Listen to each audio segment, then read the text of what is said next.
2 years after the October 7 attack, a breakthrough in Gaza. Israel and Hamas have approved the first phase of a US-brokered peace plan. Hostages are set to be freed and troops will withdraw. The world watches cautiously hopeful. Will this fragile ceasefire hold?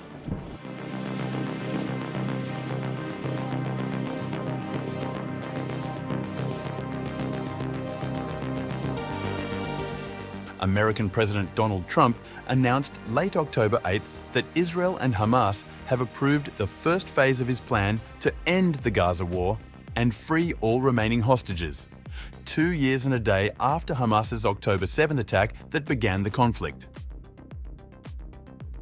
Posting on Truth Social, Trump said all hostages would be released soon and that Israeli forces would withdraw to an agreed line as part of what he called a durable and everlasting peace.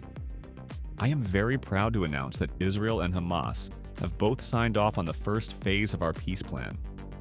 This means that all of the hostages will be released very soon, and Israel will withdraw their troops to an agreed-upon line as the first steps toward a strong, durable, and everlasting peace. All parties will be treated fairly. This is a great day for the Arab and Muslim world, Israel, all surrounding nations, and the United States of America. And we thank the mediators from Qatar, Egypt, and Turkey who worked with us to make this historic and unprecedented event happen. Blessed are the peacemakers. In Jerusalem, Israeli Prime Minister Benjamin Netanyahu welcomed the deal as a national and moral victory, saying Israel's cabinet would meet on October 9th to ratify the agreement. He credited Trump's leadership and pledged to bring all hostages home. With the approval of the first phase of the plan, all our hostages will be brought home. This is a diplomatic success and a national and moral victory for the State of Israel. From the beginning, I made it clear, we will not rest until all our hostages return and all our goals are achieved. Through steadfast resolve, powerful military action, and the great efforts of our great friend and ally, President Trump, we have reached this critical turning point. I thank President Trump for his leadership, his partnership, and his unwavering commitment to the safety of Israel and the freedom of our hostages. God bless Israel. God bless America. God bless our great alliance. Hamas also confirmed it had reached an agreement that includes an Israeli withdrawal, a ceasefire, and the release of Palestinian prisoners, calling on Trump and guarantor nations to ensure Israel's compliance. We call on President Trump, the guarantor countries, and various Arab, Islamic, and international parties to compel the occupation government to fully implement the agreement's requirements and not allow it to evade or delay the implementation of what has been agreed upon. We salute our great people in the Gaza Strip, Jerusalem, and the West Bank, both inside and outside the homeland, who have demonstrated unparalleled pride, heroism, and honor, confronting the fascist occupation's schemes targeting them and their national rights. These great sacrifices and stances have thwarted the Israeli occupation's plans for subjugation and displacement. The announcement followed a brief moment at the White House earlier in the day when Secretary of State Marco Rubio passed Trump a handwritten note reading, "Very close," signaling the deal was nearly complete. Well, they're smart, but they're not smart enough. Oh, my microphone's broken. Different departments to find the criminal conspiracy. Okay. I was just given a note by the Secretary of State saying that we're very close to a deal in the Middle East, and they're going to need me pretty quickly, so I will take a couple of more questions.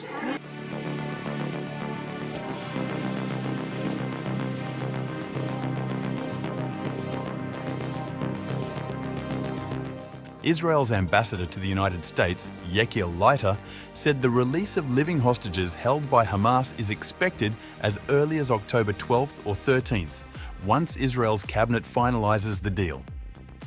Speaking to CNN, Leiter said a 72-hour clock for Hamas to begin the release will start after the cabinet meets on October 9th to approve the list of Palestinian prisoners to be freed. We hope it leads to a complete cessation of hostilities and a rebuilding of Gaza for the sake of the Gazans and for the sake of Israel. Leiter expressed cautious optimism. But it's the first stage, and we've got to see the first stage implemented completely in the next few days. Calling it the first stage, he said both sides must now prove they can deliver. The first phase of the ceasefire plan includes several critical steps aimed at de-escalation and relief. Hamas will release all Israeli hostages, including about 20 believed to be alive, in exchange for nearly 2,000 Palestinian prisoners held in Israeli jails. Israeli forces are to withdraw from major population centers in Gaza, pulling back to agreed defensive lines. This move is designed to allow humanitarian access and enable displaced Palestinians to return to their homes. The agreement also ensures unrestricted entry of food, fuel, and medical supplies across Gaza, marking a shift toward immediate humanitarian recovery. Mediators from Qatar, Egypt, and Turkey played central roles in brokering the deal, which diplomats hope will serve as a foundation for Gaza's reconstruction and a longer-term path towards stability.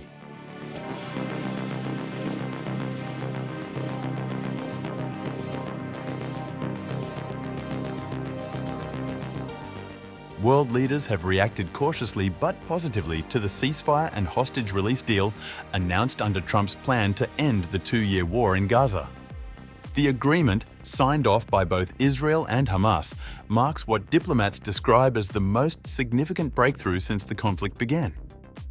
Trump called it a great day for peace, thanking mediators from Qatar, Egypt, and Turkey for their role in finalizing the accord. Netanyahu hailed it as a big day for Israel, pledging to bring all hostages home and crediting Trump's leadership and the efforts of Israel's security forces. Hamas, in its statement, praised the mediating countries and urged guarantor states to ensure Israel fully complies with the terms, framing the deal as a step toward ending the occupation. At the United Nations, Secretary General Antonio Guterres welcomed the announcement as a desperately needed breakthrough. He urged both parties to fully implement the ceasefire, ensure the dignified release of hostages, and allow immediate and unimpeded humanitarian access into Gaza. The United Nations, he said, stands ready to assist with reconstruction and long-term recovery efforts.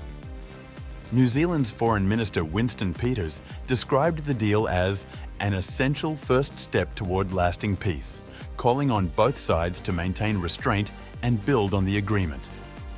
Diplomats across the region say the deal's success will depend on its implementation in the coming days, a test of whether the ceasefire can hold and open the way to broader reconciliation.